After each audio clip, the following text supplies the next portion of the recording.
Bonjour à tous, avec l'aide de Dieu, nous allons étudier le traité Megillah d'Afret, Amoud Bet. Nous sommes à la Mishnah, c'est-à-dire dans les grandes lignes, la sixième grande ligne Matinitin Mishnah.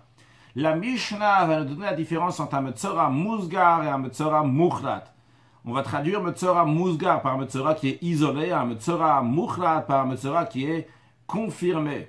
Expliquons un peu de quoi il s'agit. On va expliquer trois choses générales. La première des choses, c'est comment la personne elle devient un Metzora.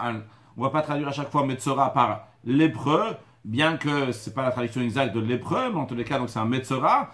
Donc, comment quelqu'un devient Metzora, ça c'est un. Deuxièmement, donc les lois du Metzora. Et troisièmement, comment Metzora devient pur. Alors, la première des choses, donc quelqu'un devient Metzora lorsqu'il a une tache. La Torah dit c'est des taches blanches de différents niveaux de couleurs qu'il peut y avoir, donc de blanches. À part ça, ce n'est pas suffisant qu'il y ait la tache blanche. Dans la tache blanche, il faut qu'il va y avoir un poil qui est blanc, ou bien qu'il va y avoir de la chair qui est vive, ou bien une troisième option que nous allons discuter dans quelques instants. Donc si la personne a ça, donc cette personne est considérée un Metzora, un lépreux.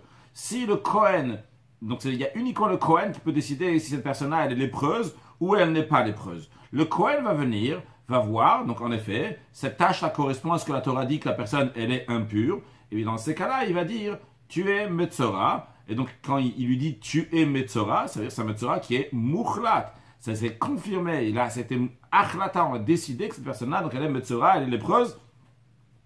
Et donc, du moment où elle est lépreuse, eh bien, la personne est lépreuse. Il doit aller à l'extérieur du camp. Quand on dit à l'extérieur du camp, c'est-à-dire, à l'époque, lorsque le peuple juif était dans le désert, il y avait 3 camps. Et dans les époques à venir aussi, il y a 3 camps. Lorsqu'ils étaient dans le désert, il y avait le Machane Shrina, donc le camp de la présence divine, dans lequel il y avait le Mishkan, le tabernacle. Puis autour de cela, il y avait le Machane Levia, le camp des Lévi'im, c'est-à-dire dans lequel il y avait Moshe, Aaron, donc il y a les 3 groupes de Lévi'im, donc Yad, Gershon et Merari. Donc il y avait le Machane Levia, et un troisième camp autour qui était le Machane Israël, le camp du peuple juif. Donc si on veut s'imaginer ça, en plein milieu, on a le Machane Shrina. Au-dessous, on a encore un autre Machane, un camp donc de Lévi'im, et encore autour, on a le Machane Yisraël, le camp du peuple juif. À l'avenir, lorsque le peuple juif rentre en terre d'Israël, eh bien, le Bet HaMikdash, le temple, il est considéré donc le niveau de Machane Shrina. Je ne rentre pas dans la précision exactement où dans le temple, donc, mais on va dire le temple.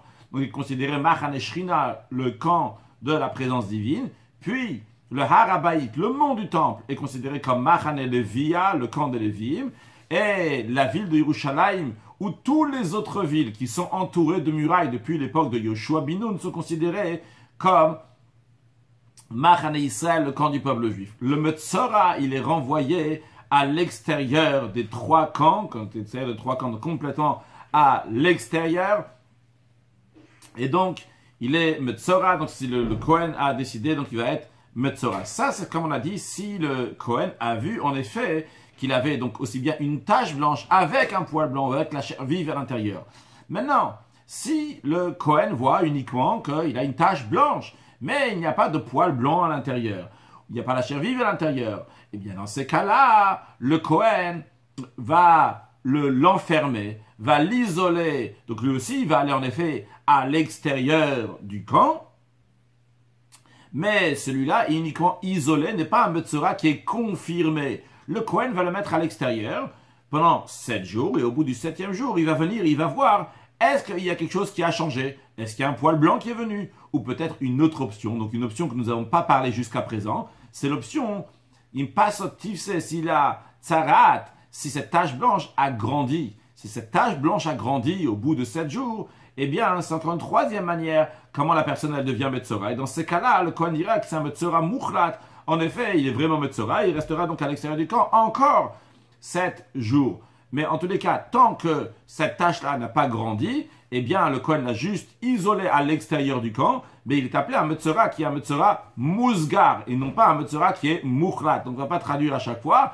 Le Metzora Musgar, c'est celui qui a été juste isolé, il a été enfermé, il a été mis de côté. Et le Metzora Muchlat, c'est celui qui a été confirmé, décidé 100% qu'il est considéré Metzora. Donc ça, c'est en ce qui concerne donc les 2 sortes de Metzoraim. Évidemment, le Metzora qu'on a dit, si sa tâche, elle a grandi, il devient Metzora Muchlat, donc c'est 100% Metzora. Et si sa tâche n'a pas grandi, eh bien à ce moment-là, il va être un Metzora, il devient pur à nouveau, il est pur. Bien. Les lois du Metzora, qu'est-ce qui se passe avec le Metzora? Le Metzora, il a une impureté donc qui est très forte. Lui-même, il est considéré un Avatuma. Avatuma, c'est la source d'impureté. Il y a dans les niveaux d'impureté, il y a ce qu'on appelle le Avatuma, donc la source d'impureté, il y a ce qu'on appelle le Rishon Letuma, le premier niveau d'impureté, et ce qu'on appelle le Sheni Letuma, le deuxième niveau d'impureté. Donc à ne pas confondre le premier niveau d'impureté avec la source d'impureté. Avant ce qu'on appelle en hébreu le Rishon Letuma, le premier niveau d'impureté, il y a quelque chose qui est encore plus que ça, c'est le Avatuma, donc c'est la source d'impureté. Le Metzora donc est extrêmement impur, à tel point donc, que lui-même il est un Avatuma, donc une source d'impureté. C'est la raison pour laquelle que lorsqu'il va toucher un être humain ou il va toucher des ustensiles, cet être humain ou ces ustensiles vont devenir un Rishon Letuma, un premier niveau d'impureté. Encore un point, et ça c'est une particularité qui existe uniquement chez le Metzora, chez le lépreux, que le lépreux lorsqu'il rentre dans une maison, eh bien tout ce qu'il y a dans la maison, que ce soit des êtres humains ou des ustensiles qui sont dans la maison, tout ce qui est dans la maison devient un Rishon Letuma, un premier niveau d'impureté. Comme on l'a dit aussi, donc il est renvoyé à l'extérieur des trois camps. Et encore un point, en ce qui concerne donc les lois du Metzora, c'est que le Metzora, et comme on va voir justement ce qu'on va discuter dans la Gemara d'aujourd'hui, le Metzora, donc qui est Muchlat, celui qui est confirmé, doit déchirer ses vêtements, doit se laisser ses cheveux pousser. Et donc, ça c'est quelque chose qui est particulier uniquement pour le Metzora qui est Muchlat, quand la Mishnah va nous dire que la seule différence entre le Metzora Musgar et le Metzora Muchlat, la seule différence entre le Metzora isolé et le Metzora confirmé, c'est ce qu'on appelle en hébreu Priya ou Prima. Priya, c'est-à-dire laisser le cheveu long, et Prima, déchirer ses vêtements. Et encore une chose, donc c'est pas dit clairement dans la Mishnah, mais ça va avec, c'est qu'il doit annoncer à tout le monde qu'il est impur, dire à tout le monde qu'il est impur. D'ailleurs, en vérité, c'est tous les ceux qui sont impurs qui doivent annoncer aux autres qui sont impurs. En tous les cas, ce qui est dit clairement dans la Torah, donc à propos du Metzora, avec Tame Yikra, il va appeler donc Tame. La Mishnah nous dira que la seule différence entre le Metzora Musgar et le Metzora Muchlat, c'est Priya et Prima. On va revenir avec la traduction dans quelques instants dans la Mishnah. Un dernier point, un troisième point, donc on a parlé du premier point, c'était comment la personne devient Metzora. Le deuxième point, c'était quoi les lois du Metzora. Et le troisième point que nous allons parler maintenant, c'est comment le Metzora devient pur. Donc, il y a, quand on dit le Metzora devient pur, on parle du Metzora Muchlat. Vu que le Metzora Musgar était impur pendant la période qu'il était impur, et donc il avait toutes les lois d'impureté d'un Metzora Muchlat, même qu'il était seulement un Metzora Musgar, c'est-à-dire qu'il rendait impur comme un Avatuma, quand il rentre dans la maison, etc.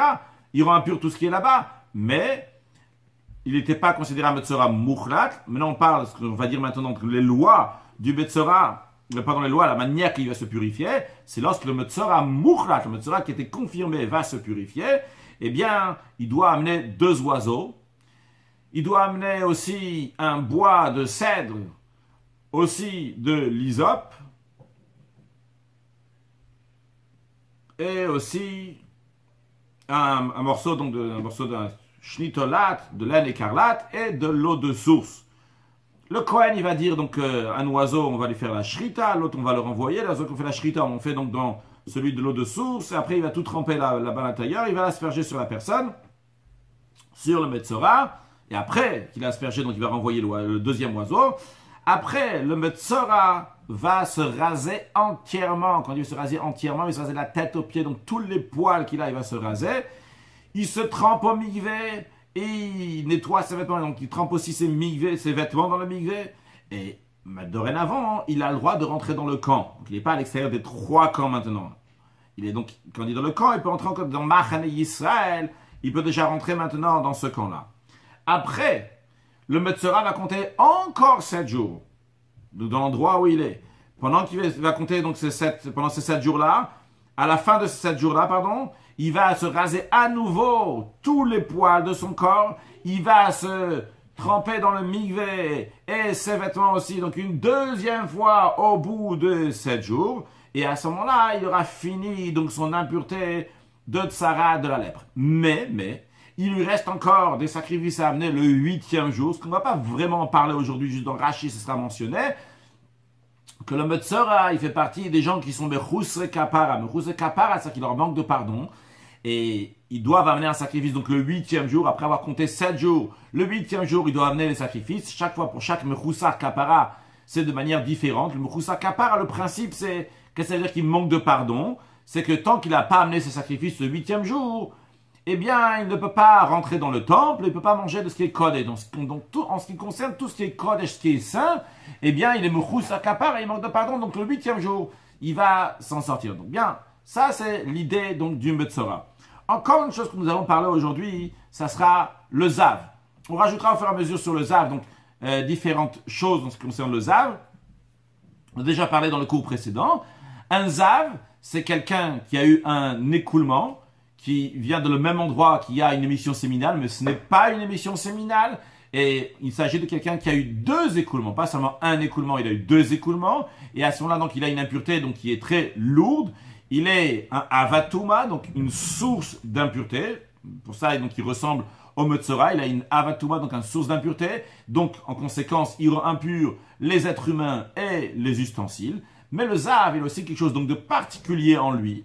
De la même manière que nous avons vu en ce qui concerne le Metzora, qu'il y a quelque chose d'unique dans le Metzora. Ce qui est unique en ce qui concerne donc, le fait que quand il rentre dans une maison, le fait même de rentrer dans la maison, tout ce qui est dans la maison, donc les ustensiles, les êtres humains, deviennent impurs. Le Zav, il a une particularité. Sa particularité, c'est qu'il est Metame Mishkav Moshav. Il rend impur, donc les sièges et couches, c'est-à-dire que toutes choses sur lesquelles il va s'asseoir, les choses sur lesquelles il va s'allonger, même sans les toucher, il les rend tous un Avatuma, un premier niveau d'impureté, une source d'impureté. Donc, en tous les cas, c'est une impureté donc, qui est très grave, qui transmet à ces Mishkav ou Mosha. Il y a peut-être d'autres choses sur le Zav qu'on discutera dans la suite. Donc, on ne va pas traduire ni le mot Metzora, on a traduit par l'hébreu, ni le Zav, donc qui est quelqu'un qui a eu des écoulements, ni le Metzora Musgar, le Metzora Mukhra, bien qu'on va le revoir tout de suite et le traduire sûrement. Voyons sur le texte, donc la Mishnah. Matnitin. Et ben Metzora Musgar, Metzora Mukhra, la seule différence entre un Metzora qui a été isolé et un Metzora qui a été confirmé, la seule différence, c'est la Priya ou Prima, uniquement le fait de laisser les cheveux longs et de se déchirer, qui doit déchirer ses vêtements. Rashi, Priya ou Prima, Begada veyufumim, comme la Torah dit, ses vêtements seront déchirés, les roches au yefaroua, les cheveux de sa tête ne seront pas coupés. Encore un point, la Mishnah nous dit, suite à cette impureté du Metzora Musgar, suite à l'impureté du Metzora Mukhlat, est-ce qu'il y a une différence? Oui. En bentar, mitor esger, le tor, mitor heklet. La seule différence qu'il y a entre celui qui est devenu Tahor, il est devenu pur, suite au fait qu'il était un Metzora isolé, et celui qui est devenu pur, suite au fait qu'il était un Metzora confirmé, la seule différence, c'est 2 choses. Et la tiglach advetziporim, donc l'obligation du rasage des poils et la procédure des oiseaux, comme nous avons dit oralement dans l'introduction, que lorsque quelqu'un était un Metzora Mukhlat, donc il doit se raser tous les poils de son corps, compter 7 jours et encore une fois raser tous les poils de son corps. Et suite à ça, il va amener donc des oiseaux. Et donc toute la procédure qu'il doit faire. Pardon, il fait d'abord la procédure, il a fait lors du premier rasage. Donc lors du premier rasage, il va faire la procédure des oiseaux, etc. Il va se raser une deuxième fois. Ça, c'est des choses qui existent uniquement dans le Metzora Mukhlat, dans celui qui a été confirmé. C'est ce que la Mishnah nous dit. Que la seule différence entre celui qui devient pur suite au fait qu'il était Metzora Mukhlat et celui qui devient pur suite au fait qu'il était Metzora Musgar, c'est que le Metzora Mukhlat, lui, suite à son impureté, il devra avoir le rasage et la procédure des oiseaux. Rashi Mukhlat, l'expression de Mukhlat, Rashi nous dit, les Achash Kaloyim Hesger. D'après Rashi, il s'agit donc que c'était un Metzora qui a passé une période donc, de Hesger, bien que Rashi présente comme ça, comme les commentaires disent, C'était pas obligé que ça soit particulièrement comme ça. C'est-à-dire, Rashi dit, après qu'il a passé 7 jours, qu'il était juste isolé, et après cela, il a été mouchlat. Pour 7 jours, il a été confirmé. Comme les commentaires disent, même s'il a été uniquement mouchlat sans être mousgar avant. Donc, à voir pourquoi Rashi dit, donc ça vient à la suite du Hesger, donc la suite qui était isolé, mais en tous les cas, lisons ce que Rashi dit. Mouchlat, Hesger. Après que sont finis donc les jours sur lesquels il était isolé, venir à Bossiman et Touma Murimbo, et on a vu donc les signes d'impureté qui rendent impur le Metzora. Suite à cela, celui qui était mouchlat, celui qui était donc confirmé, il devra se raser et faire la procédure des oiseaux. La Gemara nous dit,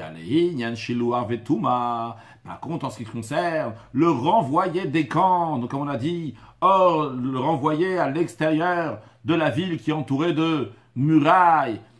Donc ça c'est un point. Et deuxième point, tout en ce qui concerne les règles de l'impureté lourde, donc du Metzora qui est particulière. Comme on a dit, le fait même qu'ils rentrent dans une maison, ils rendent impurs tous les gens et les ustensiles qui sont là-bas.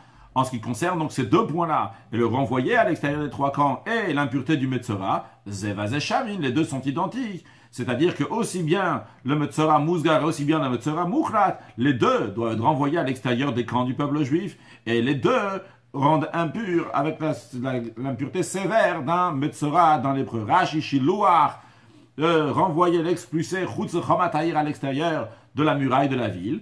Deuxième point, Vetuma, donc l'impureté, Kol Chomer Tuma Moura Metzora, donc toute la gravité, toute la sévérité de l'impureté qui est dit à propos du Metzora, du lépreux. Ça, il n'y a pas de différence entre le Metzora Mousgar et le Metzora Mouchlat. Bien.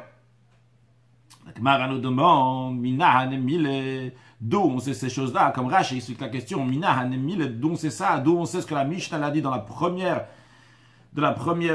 volet de la Mishnah, den priya ou prima be musgar. On a dit que la seule différence entre le Metzora Mouchlat et le Metzora Musgar, c'est priya ou prima, c'est laisser le cheveu long et déchirer les vêtements. Donc, d'où on sait, la question de la Gemara, d'où on sait que celui qui est seulement Musgar, il est seulement isolé, ce Metzora n'a pas besoin de se laisser les cheveux longs et de se déchirer les vêtements.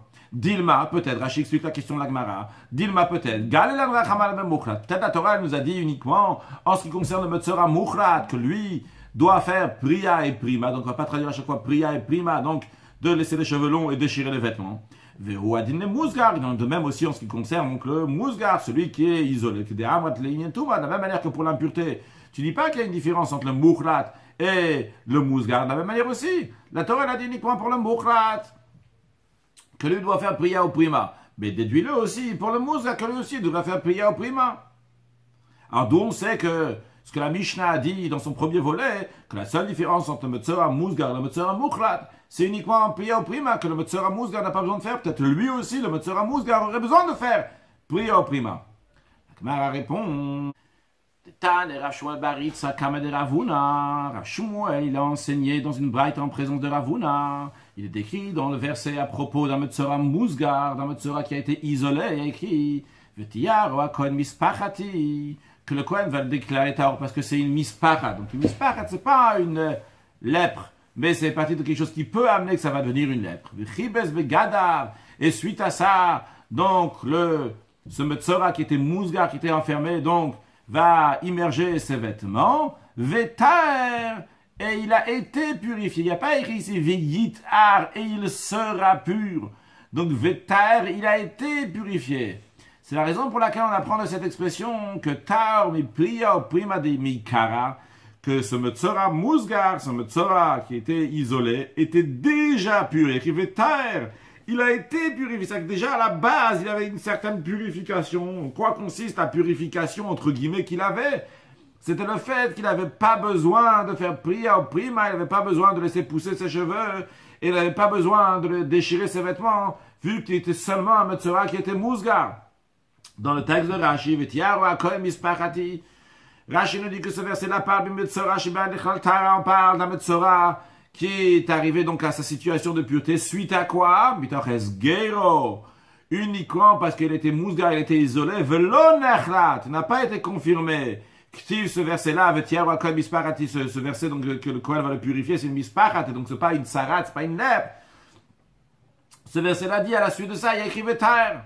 Sefer Dikar, Rashi nous dit la fin du verset. Donc nous, on l'a sur le texte d'Agma à la fin du verset. Ktiv est écrit, Vechibes begada vetaer. Il va purifier ses vêtements, il va nettoyer ses vêtements, donc les tremper dans le mikveh, il va être vetaer, et il a été purifié. Midelo, kata veyitar, vu que la Torah pas dire veyitar, et il sera pur.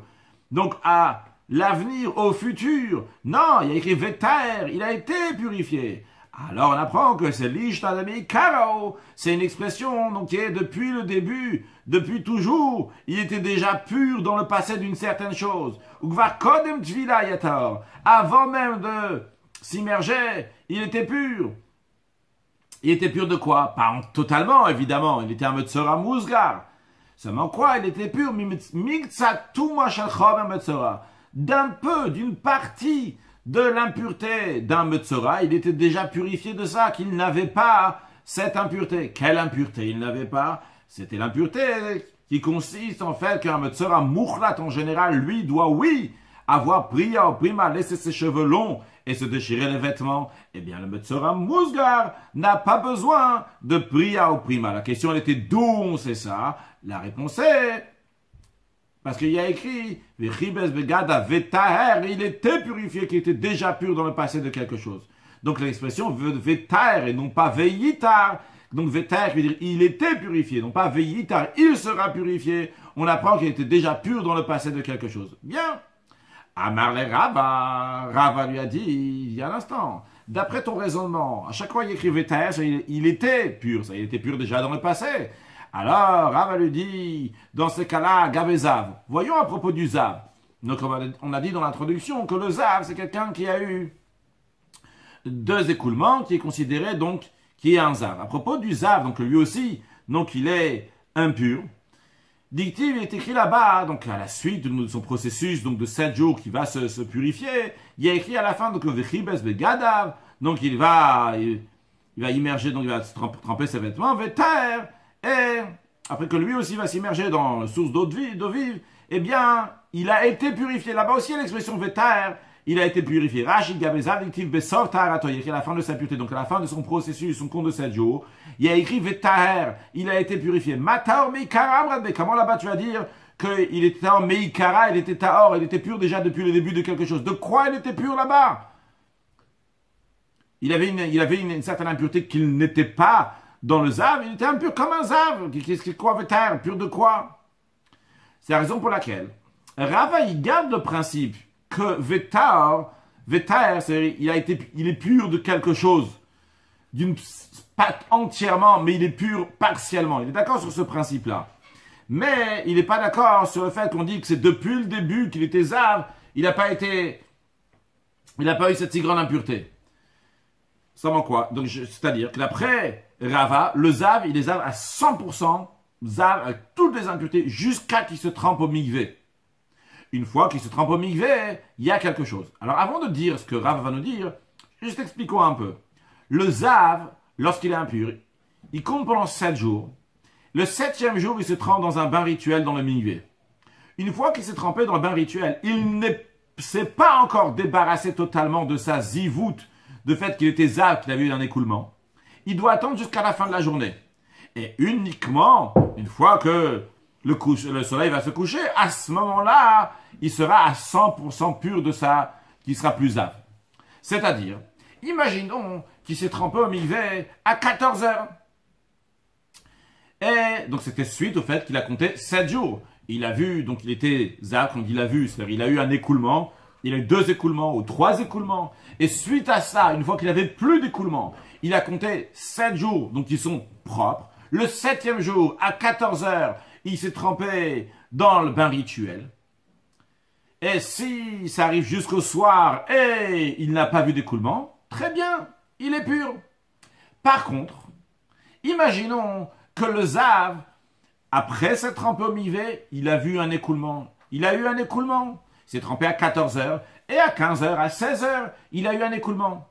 Eh bien, dans ces cas-là, l'écoulement qu'il a eu, eh bien, enlève tous les jours qu'il y avait avant. Quand on dit qu'on enlève tous les jours qu'il y avait avant, ça veut dire qu'il doit recompter à nouveau 7 jours propres sans avoir aucun écoulement. D'ailleurs, juste une parenthèse, ça serait la même chose. si ça serait le premier, deuxième, troisième, quatrième, cinquième ou sixième jour de son compte et qu'il a vu qu'il a eu un écoulement, eh bien à nouveau il doit compter 7 jours sans aucun écoulement. Maintenant, en ce qui nous concerne, nous sommes le 7e jour, ce Zav s'est trempé au mikvé à 14 heures et à 15 heures, il a eu un écoulement. Bien, qu'est-ce qui va se passer? Eh bien, il doit recompter à nouveau 7 jours. Dès le lendemain, il va compter 7 jours. Nous, surtout, ce qui nous intéresse, c'est qu'est-ce qu'il a fait entre 14 heures et 15 heures? Qu'est-ce qu'il a fait entre son mikvé et le nouvel écoulement qu'il y a eu? Qu'est-ce que ça veut dire que ça nous intéresse? Parce que il s'est trempé dans le mikvé, très bien. Mais après, si il a fait certaines choses qu'un Zav rend impur. Par exemple, un Zav, on a dit, il rend impur Mishkav ou Moshav. S'il s'allonge sur un matelas, eh bien, ou sur 10 matelas, même si sur le matelas du haut, eh bien, tous les matelas qui sont en dessous vont devenir impurs. Donc, est-ce que la question, elle est, si c'est allongé sur, par exemple, 10 matelas, est-ce que tous ces matelas vont devenir impurs ou pas? Alors, si tout serait bien passé jusqu'à la fin de la journée et il n'aurait pas eu d'écoulement, c'est sûr que ces matelas ne seront pas devenus impurs. Mais qu'est-ce qui se passe maintenant dans cette période-là, qui est entre 14 heures et 15 heures? Il y a encore une chose en ce qui concerne le Zav, que le Zav, il rend impur Beheset. C'est-à-dire que s'il a bougé un ustensile, même de manière indirecte, un ustensile en argile, bien qu'un ustensile en argile en général reçoit son impureté uniquement quand l'impureté rentre dans l'intérieur de l'ustensile en argile.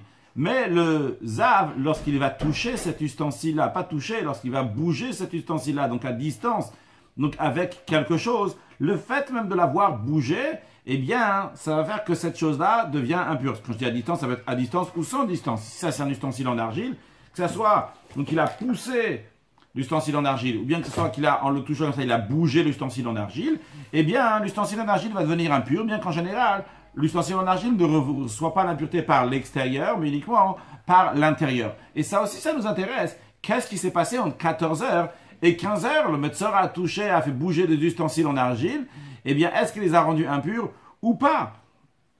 Eh bien, voyons la réponse de Rav à ce qu'il est en train de nous dire maintenant. L'idée, ce que Rav va nous dire, c'est que, justement, il y a un petit changement sur un certain point, donc en ce qui s'est passé entre 14 heures et 15 heures, et sur ça, on dit le Vetaher, qu'il est déjà pur, il a été purifié, donc d'une certaine chose, entre 14 heures et 15 heures. Sur le texte, je reprends. Amar le Rav, donc Rav est là dans la question, etc.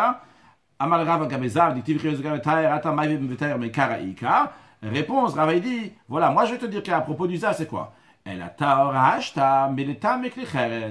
dit, pourquoi? Qu'est-ce que ça veut dire que maintenant il est pur? C'est une fois que le Zav s'est trempé dans le mikvé, eh bien il est pur, il ne rend pas impur les ustensiles en argile, beheset, lorsqu'il va les déplacer. C'est quoi le chidouche ici? Une fois qu'il s'est trempé dans le mikvé, il est pur. Eh bien, c'est normal qu'il ne rend pas impur. Non, le chidouche il est ici, que afagav de hadachaze, même si à nouveau, il a eu un nouvel écoulement, après donc à 15 heures dans l'exemple qu'on a donné, eh bien, le chidouche il est que le métam et le maféa, il ne va pas rendre impur rétroactivement. Et uniquement sur ce point-là, il ne va pas rendre impur rétroactivement. C'est-à-dire que si le Zav, une fois qu'il est au bout de 7 jours, à 14 heures, il s'est trempé au mikvé, et entre 14 heures et 15 heures, il s'est allongé sur 10 matelas. Et encore une chose qu'il a fait entre 14 heures et 15 heures, c'est qu'il a déplacé des ustensiles en argile. Eh bien, lorsqu'à 15 heures, tout d'un coup, il a un écoulement. Il dit, ah, wow, j'ai un écoulement à nouveau. Eh bien, est-ce qu'il rend impur rétroactivement les 10 matelas? La réponse sera oui. Le Mishkav ou Moshav sera oui impur rétroactivement. Mais le Chidouche, la nouveauté à propos du Zav, pourquoi la Torah dit Vetaher, qu'il a été purifié dans le passé, c'est qu'en ce qui concerne le déplacement de l'ustensile en argile, sur ce point-là, l'ustensile en argile n'est pas devenu impur s'il a déplacé entre 14 heures et 15 heures, donc entre son mikvé et son écoulement. Voyons sur le texte de Rashi. C'est Rav qui parle, Rav dit al kochach. Tu es obligé de dire à propos du Zav, lorsqu'on dit Vetaher, donc il a été purifié, c'est que Tahor yeh mikan lehaba, que dorénavant, à partir du moment où il s'est trempé dans le mikvé, donc dans l'exemple qu'on a donné le 7e jour à 14 heures, eh bien dorénavant, il devient pur, mais les tam et klicheres be'esed, pour ne plus rendre impur les ustensiles en argile par déplacement. C'est bien que le zav, Rashi nous dit, il se trempe donc dans la journée. Et s'il a vu, c'est-à-dire il a eu un écoulement après s'être trempé au mikvé le jour même, il a tout cassé, c'est-à-dire qu'il a tout enlevé, ces 7 jours il les a enlevés, et il doit à nouveau compter 7 jours. Et il rend impur rétroactivement. Qu'est-ce qu'il rend impur rétroactivement? Mishkav ou Moshav. Toutes les choses sur lesquelles il s'est assis ou il s'est allongé entre 14 heures lorsqu'il est parti au mikvé et entre 15 heures lorsqu'il a eu l'écoulement. Eh bien, s'il s'est assis allongé sur quelque chose, il est rend impur. Quand on dit dans le chapitre Ketzatzon, dans le traité Psachin. Mais quand chacun Adam, à plus haute raison, s'il a touché un être humain entre 14 heures son mikvé et 15 heures le moment qu'il a eu son écoulement, eh bien il est impur. Et pourtant, le fait que la Torah dit Vetaer, il a été purifié, c'est pour nous dire que Vafilo Hachi, que quand même, la Tvila, le fait qu'il s'est trempé au mikvé, a servi à quelque chose. Pour ce temps-là, entre le fait qu'il s'est trempé au mikvé jusqu'à qu'il est devenu impur, en quoi ça a servi? Pour ne pas rendre impur les ustensiles en argile qu'il a fait bouger, qu'il a déplacé entre le moment qu'il s'est trempé dans le mikvé et le moment qu'il a eu son écoulement. Donc ça va aider à quelque chose, et c'est ça l'explication. Donc Vetaer, et il a été purifié. Et Rashi nous dit que Vehachi Darish la Torah de Kohanim, ainsi l'explication est donnée dans le Torah de Kohanim comme on vient de l'expliquer. Rashi rajoute une note. Il dit Veni le Beinai, il me semble. On a dit que Vetaer, il a été purifié. Alors qu'est-ce qu'on a décidé? Qu'est-ce qui reste pur entre 14h et 15h s'il a déplacé un ustensile en argile? Pourquoi particulièrement l'ustensile en argile? Pourquoi pas peut-être quelque chose d'autre? Pourquoi peut-être tous les matelas sur lesquels ils sont allongés? Ça serait pur. Et les ustensiles en argile seraient, oui, impurs. Pourquoi on a décidé que le Vetaer, il a été purifié? C'est particulièrement pour les ustensiles en argile. Alors Rashi nous dit qu'il lui semble, à Rashi, la raison elle est, Midikatvin ou Laïka, Batakra, vu que la Torah, elle dit, le verset dans lequel il y a écrit Vetaer, il a été purifié, c'est dit après le verset que Asher Yigabo Azav, qu'un ustensile en argile que le Zav, il a touché. Et donc à la suite de ça, on dit donc Asher, on dit le verset Vetaer, donc Nafkalamine, et ce verset-là, donc l'Icher Asher Yigabo Azav, l'ustensile en argile que le Zav a y touché. Donc de ça, on apprend que Hesed Klicheres les Zav, que quand un Zav, il déplace un ustensile en argile, il le rend impur. Et le seul qui rend impur un Klicheres, juste en le déplaçant, même sans le touchant, donc ça ne va pas mettre une impureté à l'intérieur, eh bien c'est uniquement le Zav. C'est la raison pour laquelle on apprend que le mot Vetaer, et il sera purifié, il se réfère aussi sur le Klicheres, plutôt que quelque chose d'autre, vu que ça vient à la suite. Donc ce Vetaer, il a été purifié. Il a été purifié de quoi? De l'impureté du Zav qui est particulière en ce qui concerne le Klicheres Behesed, que ce déplacement d'ustensile en argile qui le rend impur. Bien, donc ça, si on récapitule, Rava, il a demandé une question. Nous, on a voulu enseigner que Vetaer, c'est-à-dire que le Metzora, il est déjà tahor de Priya ou Prima avant. Il n'a pas besoin de se laisser les cheveux longs et se déchirer les vêtements si c'est un Metzora qui est Mousga. Pourquoi? Parce qu'il écrit Vetaer. Il était purifié. Rava, il a demandé un instant, dans le Zav aussi, il a écrit Vetaer. Et pourtant, c'est pas ça l'explication là-bas. Rava a donné son explication, qu'est-ce que ça veut dire Vetaer dans le Zav? Qu'une fois qu'il s'est trempé déjà au mikvé, et bien qu'il a des impuretés bien particulières au Zav, quand même, s'il s'est trempé au mikvé, et après il a eu un écoulement, rétroactivement, il ne rend pas impur ce qui s'est passé entre 14h et 15h, entre le moment qu'il s'est trempé au mikvé, qu'il a eu l'écoulement.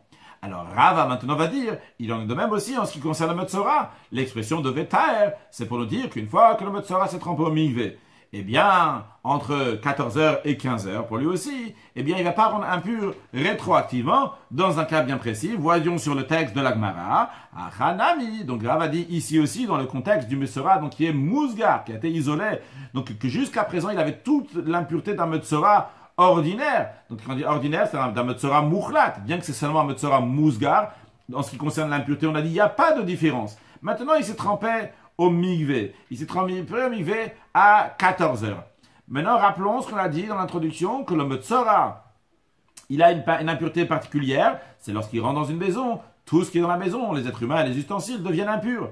Eh bien, si le Metzora s'est trempé au mikvé à 14 heures et il est rentré dans une maison, et à 15 heures, à 15 heures, il s'avère que sa tsarat, sa lèpre, a grandi. C'est-à-dire, expliquons mieux. Le Metzora est arrivé, le Metzora Mousgar, celui qui a été enfermé. Le Kohen vient le voir le 7e jour et regarde sa tâche. La tâche n'a pas grandi, elle est restée la même taille. La tâche n'a pas grandi, elle est restée la même taille. Très bien, pas de souci. Tu peux aller chez toi à la maison. Tu peux aller te tremper au mikvé. Il va se tremper au mikvé. Et dans la même journée, donc suite à ça, la tsarat, elle grandit. Sa tsarat, elle grandit, la lèpre a grandi, la tâche, elle a grandi. Eh bien, il devient un Metzora qui est Mousgar. Le Kohen va le revoir, va dire, hey, toi, tu es un Metzora Mouchlat. Tu es un Metzora, donc, c'est sûr que tu es Metzora. Donc, bien qu'il s'est trempé au mikvé à 14 heures, et c'est ce qu'il devait faire, mais tant que la journée n'est pas finie, eh bien, il y a encore quelque chose qui peut arriver. Donc, lui, il s'est trempé au mikvé à 14 heures. Et la tâche n'avait pas grandi. Et après, une fois qu'il s'est trempé dans le mikvé, eh bien, il est rentré dans une maison. A priori, tout va bien. Si jusqu'à la fin de la journée, sa tâche ne va pas grandir, il n'y aura pas de souci. Mais sa tâche a grandi. Le Kohen l'a vu dans la journée, et il dit, toi, tu es un Metzora Mouklat maintenant, c'est clair, tu es Metzora. Eh bien, rétroactivement, il devrait rendre impur tout. Eh bien, le Chidush Rava nous dit, le fait qu'à propos du Metzora, il y a écrit Vetaer, qu'il a été purifié. C'est pour nous dire que rétroactivement, il n'a pas rendu impur la maison. Sur le texte, un âme ici aussi, Tar, quand la Torah dit à propos du Metzora, Vetaer, et il était purifié. C'est Tar, Hashtam, il est désormais pur de la faculté de transmettre rétroactivement l'impureté par son entrée dans une maison. Rashi, Achanami, Vetaer. Rashi, c'est la 4e grande ligne dans Rashi. Ici aussi, quand on dit Vetaer à propos donc, du Metzora qu'il a été purifié, de Metzora Tar. Quand on dit de Metzora du Metzora, virgule, Tahor Ashta, c'est-à-dire qu'il est pur dorénavant. Désormais, il est pur. Miletam et Bebia, pour ne pas rendre impur s'il va rentrer dans une maison. Les Mafrea, rétroactivement, le Bach, il rajoute le mot les Mafrea rétroactivement. Donc Rashi nous explique, car Mikrum Remetzora, donc parmi l'impureté sévère du lépreux, c'est quoi? Shemetam et Adam vekelim anichnasim imolabayit, qui rend impur les hommes et les ustensiles qui sont dans la maison dans laquelle ils rentrent. Shafilu Chazar Amispachat, et maintenant le Chidush il est que ce Metzora, c'était son 7e jour. Il était jusqu'à présent, c'était un Metzora qui était Mousgar, il était seulement isolé. Et le Kohen a vu que sa tâche n'a pas grandi. Et il lui a dit, c'est bon, tu peux y aller. Et il est parti se tremper au mikvé à 14 heures, on a dit. Eh bien, suite à ça, la Mispachat, donc cette Mispachat qui était une tâche qui n'était pas encore une tâche de lèpre, mais maintenant au pasta, elle s'est agrandie. Donc, vu qu'elle s'est agrandie, c'est considéré une tâche de lèpre, venitmet. Et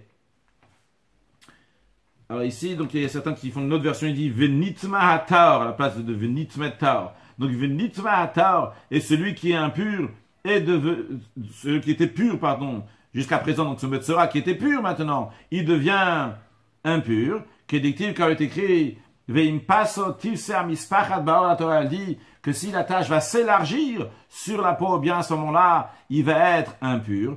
Alors Rav est en train de nous dire, en ce qui concerne le Metzora, que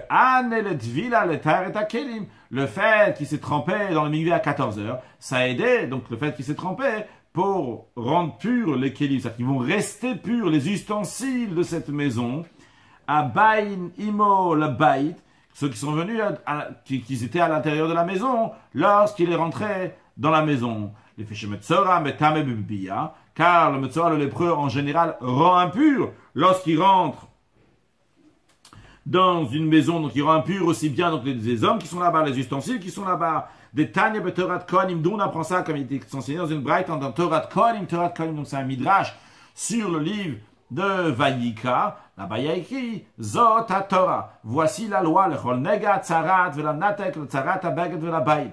C'est pour ce qui concerne donc toutes les plaies, que ce soit la plaie de Tzarat, que ce soit la plaie de Natek, que ce soit le Tzarat, on traduit par la lèpre, donc du vêtement. Parce que les vêtements aussi peuvent venir, donc lépreux, ils peuvent avoir des taches. La baït, les maisons aussi peuvent avoir certaines taches. Donc on voit ici dans ce verset, en tous les cas, que toutes les plaies ont été comparées. Donc on apprend que ma baït, metam et bebi, à la même manière qu'une maison dans laquelle, sur les murs de cette maison, il y a une tâche. Celui qui rentre dans une tâche lépreuse, donc celui qui rentre dans cette maison, lui, devient impur. Alors on apprend que de même tous les autres aussi rendent impurs en ce qui concerne tous les autres. On dit aussi le vêtement et l'être humain. En ce qui nous concerne, c'est l'être humain qui est lépreux. Lorsqu'il rentre dans une maison, tout ce qu'il y a dans la maison devient impur. Donc dans cette deuxième partie du Rashi, Rashi nous a informé d'où on apprend que le Metzora, le lépreux qui rentre dans une maison, rend impur tout ce qu'il y a dans la maison. En tous les cas, revenons à notre contexte. Pour l'expression de Veter, qui veut dire « et il était purifié », Rava nous l'a expliqué dans le contexte du Metzora, qui veut dire qu'il était purifié, que s'il s'est trempé au mikvé à 14 heures, donc son 7e jour, donc à 14 heures, il est rentré dans une maison, et après à 15 heures à nouveau, pas à nouveau, mais à 15 heures, donc sa tâche s'est étendue, et donc maintenant le Kohen a dit qu'il est impur, eh bien qu'il est devenu impur, mais le fait qu'il s'est trempé au mikvé, ça a aidé que dans la maison dans laquelle il est rentré, les ustensiles, les êtres humains qui sont là-bas ne sont pas devenus impurs. Bien. Maintenant, Rav a bien expliqué l'expression de Veter. Si on récapitule ce qu'on a vu dans la Gemara. La Gemara, à la base, voulait savoir la différence. D'où on sait que le Metzora Musgar, lui, n'a pas besoin de Priya et Prima, et le Metzora Muchrat a, oui, besoin de Priya et Prima. Pour cela, on avait répondu qu'il y a écrit Vetaher à propos du Metzora Musgar. Il a été purifié, c'est-à-dire qu'il était déjà pur avant, qu'il n'avait pas besoin de Priya ou Prima. Sur ça, Rav a demandé, qu'est-ce que tu vas dire à propos du Zav? Seulement quoi? Rava a donné son interprétation à propos du Zav, que Veter, il a été purifié, donc rétroactivement, suite à son mikvé, donc entre 14h et 15h, comme dans l'exemple qu'on a donné. Et il a dit la même chose aussi pour le Metzora, que entre 14h et 15h, entre son mikvé et le fait qu'il est devenu un Metzora Muchrat, il ne devient pas impur. Mais la question de base est toujours là. D'où on sait qu'un Metzora Musgar n'a pas besoin de Priya ou Prima. Donc Rava va donner sa réponse à lui. La Rava dit d'où on sait que le Metzora Musgar n'a pas besoin de prier au prima, mais hacha, on apprend ça de ce verset, le verset suivant. Le verset dit Vatsaroua Sherbo Hanega. Il dit le tsaroua, donc le lépreux, qui a la plaie, que lui il a la nega, que lui il a la plaie de tsarat. À la suite de ce verset-là, il y a écrit Vatsaroua Sherbo Hanega. Donc le lépreux, Asherbo, qui a dans lui le nega, eh bien lui, Begada Veyufu Mimviroshayefavoa, lui, ses vêtements vont être déchirés, lui, ses vêtements, ses cheveux vont être longs. Maintenant, c'est qui lui? De quel tsarou? Asherbo, c'est Asherbo qui a dans lui. De qui s'agit-il? Rav interprète l'expression Asherbo, qui a dans lui, Tsarato Tluya Begufo.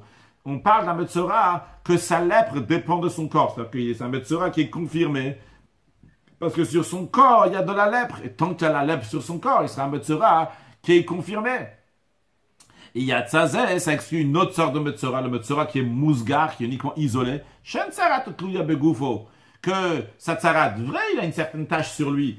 Mais on ne l'a pas enfermé par rapport à sa tâche. Cette tâche-là qu'il avait ne le rend pas un Metzora Muchlat. On n'a pas confirmé qu'il était Metzora. Qu'est-ce qu'on attend? La Beyamim, on attend des jours, on attend 7 jours. Alors, au bout de 7 jours, on va voir qu'est-ce qui se passe avec cette tâche. Mais pour l'instant, ce qu'il attend lui, c'est uniquement donc ces jours et non pas la tsarat qui est sur son corps. Donc le Metzora Musgar, il attend des jours. Il attend 7 jours. Par contre, le Metzora Muchlat, il attend donc de ne plus avoir la tsarat, la lèpre, sur lui-même. Donc quand la Torah dit que le tsarou Asherbo Hanega, le lépreux, que dans lui, il y a la lèpre, lui, ses vêtements vont être déchirés, et lui, il va avoir de non-vêtements. C'est qui Asherbo Hanega, ce qu'il a la lèpre dans lui-même, que tsarat tluya begufo, que sa tsarat dépend de son corps, c'est celui qui est Muchlat. Comme ça explique Grava, Rashi Asherbo, qui a en lui Mashwa. Ça nous apprend, ce qu'on voit de là, c'est begufo dans son corps. Mishe tsarat tluya tumato begufo, c'est-à-dire que c'est celui que sa tsarat, sa lèpre dépend de son corps, begufo. Chez Kolzman, chez l'oditrapé memeno, que tant qu'il n'a pas été guéri, tamé il est impur. Vaïnu Muchlat, donc c'est le Metzora qui est Muchlat, qui est confirmé. De Gabetara dilective, à propos de sa pureté, il est écrit Vehine nipa nega tsarat mina tsarua, que, et voici, donc la nega tsarat, la plaie de tsarat, a guéri du lépreux. Donc ça a été guéri de lui-même, donc qui était sur son corps. Toujours dans Rashi qui explique donc l'argument de Rava. Yatsa, ça exclut le Musgar, ça exclut le Metzora qui est uniquement Musgar, donc isolé. Chez Tumato Tluya Bimehezger, que son impureté dépend du temps qu'il a été isolé. Chez le Imtsa Beyom Ashvi Siman Tuma, que si le septième jour, lorsque le Kohen va venir, il ne va pas voir donc des signes d'impureté. C'est quoi les signes d'impureté? C'est Lavan, un poil blanc dans sa tache. Opi Sayon, ou bien que sa tache s'est grandie. Ça, c'est aussi donc une manière comment il devient Metzora. Si le Kohen ne va pas trouver ni le poil blanc dans la tache, ni que ça a grandi, eh bien, il est à Rennes, il va le rendre pur. Bien qu'il a encore la tache sur lui. Bien, en tous les cas, donc Rava nous a expliqué, c'est lui, celui qui dépend de son corps. Donc le Metzora Muchlat, c'est lui qu'il a Priya et Prima. Amar le Abaye, Abaye il a dit, à Rava il a dit, et la Meata. Alors maintenant, d'après ton raisonnement, qu'à chaque fois qu'il y a écrit Bo, c'est celui donc qui a Metzora Muchlat, qui donc on apprend que c'est uniquement Metzora qui est Muchlat, il y a cette chose que le verset en parle, du moment où il y a écrit Asher Bo qui est dans lui. Rava dit, Abaye dit à Rava, c'est quoi, viens, on va voir un autre verset ensemble. Il y a écrit, Kolime Ashera Negabo Yitma. Tous les jours, la plaie de Tsarat est en lui, Asher Bo, c'est Asher Negabo, que le Negab est beau dans lui, il est impur. D'après ton raisonnement à toi, Rava, qu'est-ce qu'on doit dire ici? Celui que sa lèpre dépend de son corps, oui, Asher Negabo, dans lui, Houd Taun Shiloah, c'est lui qui a besoin d'être renvoyé donc à l'extérieur de la muraille, à l'extérieur du camp. Comme Rashi nous dit, il y a écrit que cette personne va être expulsée, va être renvoyée de la ville, comme il y a écrit, donc il va être à l'extérieur du camp, il va être installé. Donc, vu qu'il y a écrit Asher Negabo, c'est uniquement le Metzora Muchlat, d'après ton raisonnement, Rava, eh bien, si sa tsarat, sa lèvre ne dépend pas de son corps, donc le Metzora Musgar, Entaoud Shiluach, lui, il n'a pas besoin d'être expulsé. Vu qu'il y a écrit Asher Negabo uniquement à propos de celui qui est Asher Bo Nega, il y a écrit que lui, il va être renvoyé, donc c'est uniquement le Metzora Muchlat. Vichi Teima Chinami, ici tu vas dire qu'en effet, c'est bien comme ça, en effet, c'est ça. C'est comme ça que ça doit être, que le Metzora Musgar, lui, ne doit pas être renvoyé à l'extérieur de la ville. Le Metzora Muchlat doit, oui, être renvoyé. Tu ne veux pas dire ça. Va Katan, et voilà qui est écrit dans la Mishnah clairement. Kan ben Metzora Musgar, le Metzora Muchlat. La seule différence entre le Metzora qui est Musgar et celui qui est Muchlat, la priya au prima, c'est vraiment la seule différence. Cette priya au prima, on en a bien déduit qu'à l'Inyan Shiloah, en ce qui concerne donc l'expulsion de Metzora à l'extérieur des murailles, Ultamouye Bebia, et rendre impur. C'est-à-dire que l'impureté est sévère d'un Metzora, que quand il rentre dans une maison, il rend tout impur. Pour ça, les deux sont égaux, les deux sont identiques, il n'y a pas de différence entre l'un et l'autre. Alors qu'est-ce que tu vas me répondre, Rava, sur ça? Ça, c'est la question d'Abaye sur Rava.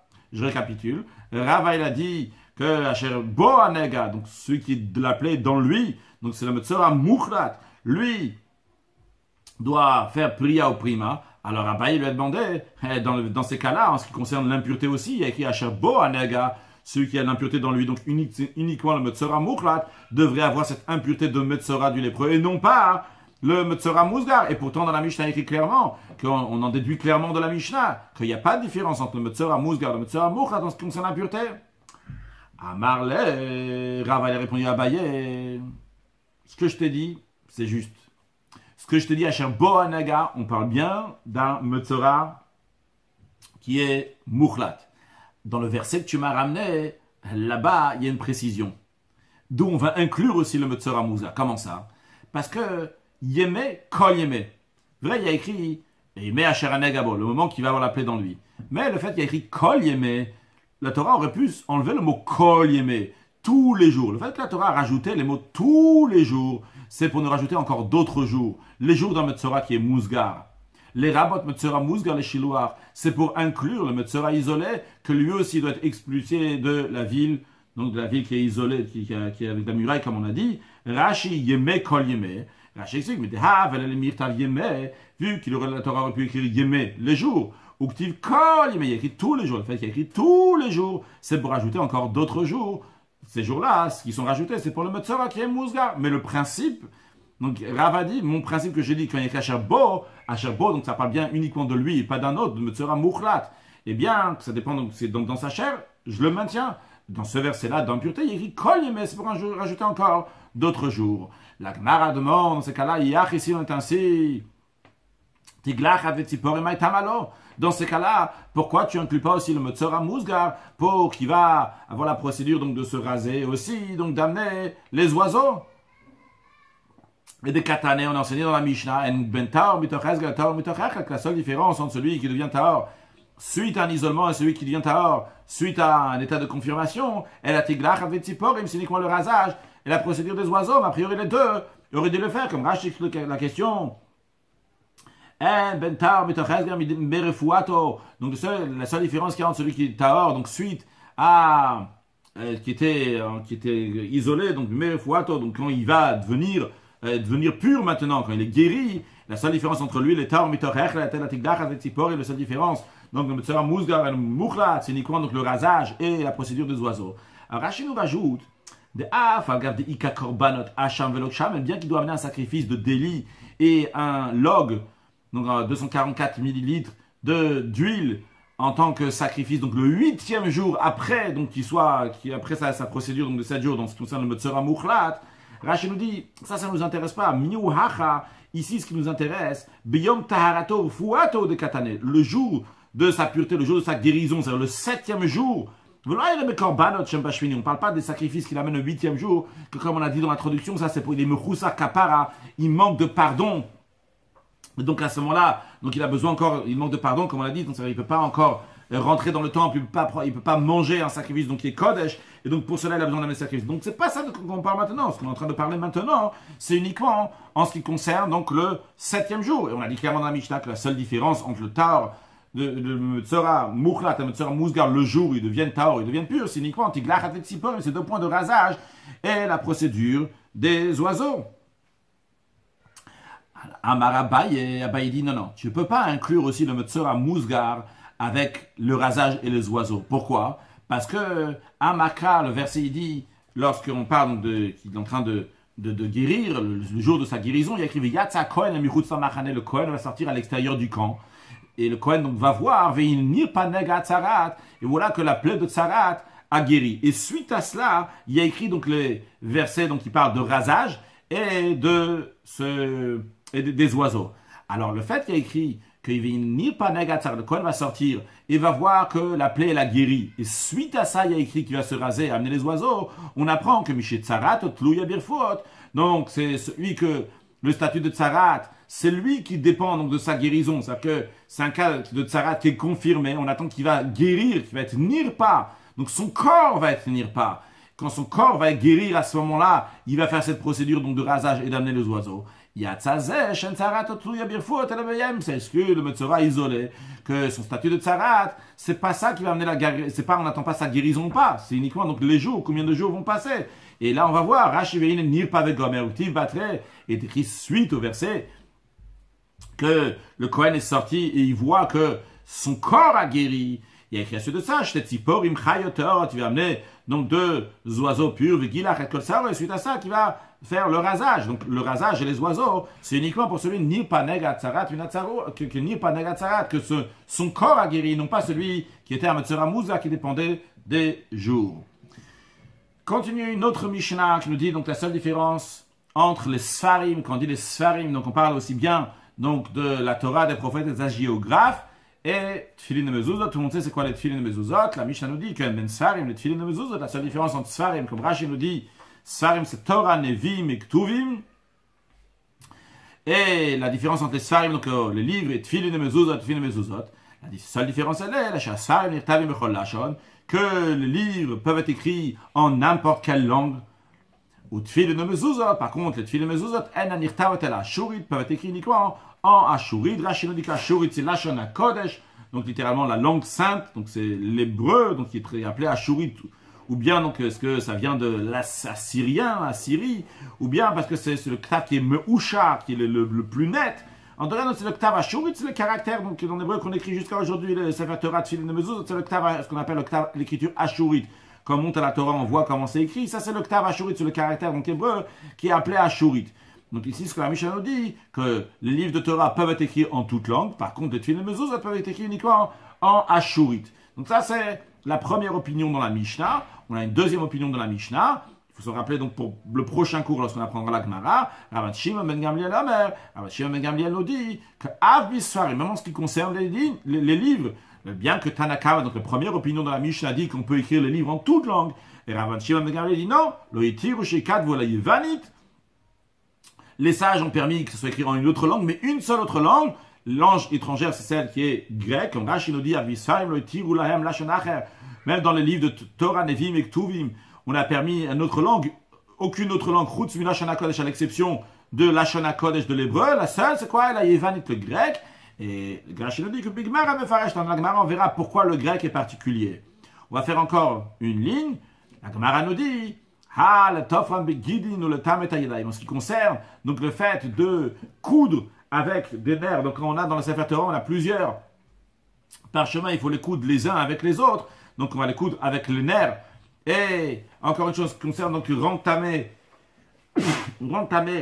les mains qui les touchent, parce que les sages ils ont décrété que tous ceux qui va toucher donc des livres d'impureté, des livres Kodesh avec ses mains vont devenir impurs. Donc sur ces deux points-là, sur le point donc de rattacher les parchemins, que ce soit de Torah, que ce soit des tfilin, que ce soit de mezuzot, de rattacher les uns avec les autres, eh bien, c'est fait avec des nerfs, donc d'un animal qui est cachère, et en ce qui concerne aussi, donc, les tametayim qui ça rend impur les mains, que ce soit le Sefer Torah, que ce soit les tfilin de mezuzot, tous rendent impur les mains lorsqu'on va les toucher. Il n'y a pas de différence sur ces points-là. Rashi nous dit, Gmar al Tofran Begidin, qu'il y a un chidouche en ce qui concerne ce que la Mishnah, ce que la Gemara est en train de déduire ici, qu'il faut les rattacher avec des nerfs. Kol Sifren Asuim Begilion. Tout leur livre était fait donc avec donc des parchemins, des morceaux de parchemin. Valacha la Moshe Messinaïou. Donc c'est halacha qui a été transmis, donc une loi qui est transmise de Moshe au Mont Sinaï, donc oralement. Bitfilin de mezuzot, en ce qui concerne les tfilin mezuzot, shutfurim beginin, que si on va les rattacher, on va les rattacher avec des nerfs. C'est-à-dire, ici on parle dans les tfilin, lorsqu'il y a plusieurs parchemins dans les tfilin. En général, dans d'autres tfilin, on a un seul parchemin. Mais on parle d'un cas, il a pris plusieurs parchemins et les rattacher. De même, en ce qui concerne les mezuzot, d'après Rashi, on peut prendre deux parchemins. Donc, par exemple, dans un parchemin, tu écris le schéma, dans le deuxième, tu écris Vayem Shamoa, c'est le texte qui est écrit dans la mezuzah, et tu rattaches ces deux parchemins ensemble. Donc, si tu vas les rattacher, avec quoi tu vas les rattacher? Rashi nous dit ici, ce que la Mishnah nous dit, ça doit être fait avec des. Ce que la Gemara est en train de nous expliquer, ça doit être cousu avec des guidines de nerfs. Ou Sefer Torah, par contre, en ce qui concerne le Sefer Torah, Rashi nous dit qu'il y a un chidouche ici. De fait qu'il y a une nouveauté, le fait que la Mishnah, on déduit de la Gemara déduit de la Mishnah, que ça doit être fait avec des nerfs. Parce que Nech le Kum Masechet Makot, dans le traité Makot, il y a une discussion, Sefer Torah, en ce qui concerne le Sefer Torah, chez Tfar Bepishtan, si quelqu'un l'a collé, donc avec non pas avec des nerfs d'un animal, mais avec du lin, que certains disent que c'est bon. Et Hashtash Menematnitin, ici la Mishnah nous enseigne, qui mande pas sale, comme celui qui dit que ça serait pas caché, que s'il a rattaché donc avec quelque chose d'autre que des nerfs, eh bien, ça sera pas caché, puisque c'est Tfilin, Mezuzot et Sefer Torah, tous c'est exactement la même chose, de la même manière que Tfilin et Mezuzot c'est avec des nerfs, de la même manière aussi le Sefer Torah c'est avec des nerfs, s'il a fait avec du pishtan, avec du lin, ça ne serait pas bon. On va conclure avec une halakha et un mot de chassidut. Dans la Gemara, Metivtal, ils ont un endroit qui s'appelle la Liba de Hilcheta, là-bas ils ramènent donc des halachot, donc différents endroits. Alors, en ce qui concerne ce qu'on vient de dire, eh bien, ils ramènent là-bas donc de plusieurs sources, qu'on écrit le Tfilin et Mezuzah uniquement avec un ktav, avec une écriture ashurite, donc en hébreu, et ils ont permis donc d'écrire le Sifrei Torah, même en grec seulement, mais le grec aujourd'hui, on ne le connaît pas, et c'est la raison qu'aujourd'hui on écrit Sefer Torah, Tfilin et Mezuzah, tout uniquement avec une écriture ashurite, donc on écrit en Lashon HaKodesh. Un point sur général, ce qu'on a parlé donc du Metzora, on a vu que c'est le Kohen qui le rend impur, et c'est le Kohen qui va le purifier. Et c'est ramené que même si le Kohen c'est un ignorant, et quelqu'un d'autre c'est un très grand rave, le rave, lui, il ne peut pas dire que la personne elle est impure, c'est uniquement le Kohen qui peut dire qu'il est impur, et même si c'est le rave qui va dire au Kohen de dire impur, mais ça doit passer par le Kohen. Et le rabbi explique que la raison sur le plan spirituel, elle est que le Kohen c'est un Ishachet, c'est un homme de bonté. Chacun de nous, on a le Rav qui est dans nous, celui qui sait les choses, il pense savoir les choses. Il y a le Kohen, le Ishachet, c'est la bonté qui est dans nous. Et en rajoutant des actes de bonté et de bienfaisance, c'est par cela qu'on va amener Mashiach now. Excellente journée.